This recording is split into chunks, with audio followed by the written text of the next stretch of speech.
Welcome to the Salmon Runs YouTube. Enjoy the video. In this video, I will explain how to make rice flour dough, the only way to achieve a perfect, pliable consistency. We start with just 3 simple ingredients: fine rice flour, hot water, and a touch of salt.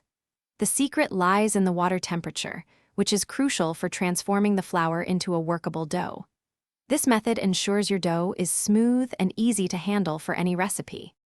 First, combine 1 cup of fine rice flour with 1 cup of boiling water in a heat-proof bowl. Stir immediately with a spoon until a shaggy mixture forms. Allow it to cool for about 5 minutes until it is warm enough to touch. Then, transfer the mixture to a clean surface and knead gently for 5 to 7 minutes. This develops a smooth, non-sticky, and pliable dough. After kneading, cover your rice flour dough with a damp cloth or plastic wrap and let it rest for 15 to 20 minutes. This resting period allows the flour to fully hydrate, improving the dough's texture and workability. Once rested, divide the dough into your desired number of equal portions. Now, you can confidently shape your dough for various uses, from flatbreads to dumplings. Remember, different rice flours absorb water differently, so you might need to adjust the water quantity by a tablespoon or 2.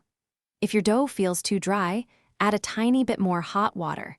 If too sticky, a little more flour. Store any unused dough in an airtight container in the refrigerator for up to 2 days. For optimal texture and flavor, always try to use your freshly made rice flour dough as soon as possible. Thanks for watching. Consider subscribing if we helped you.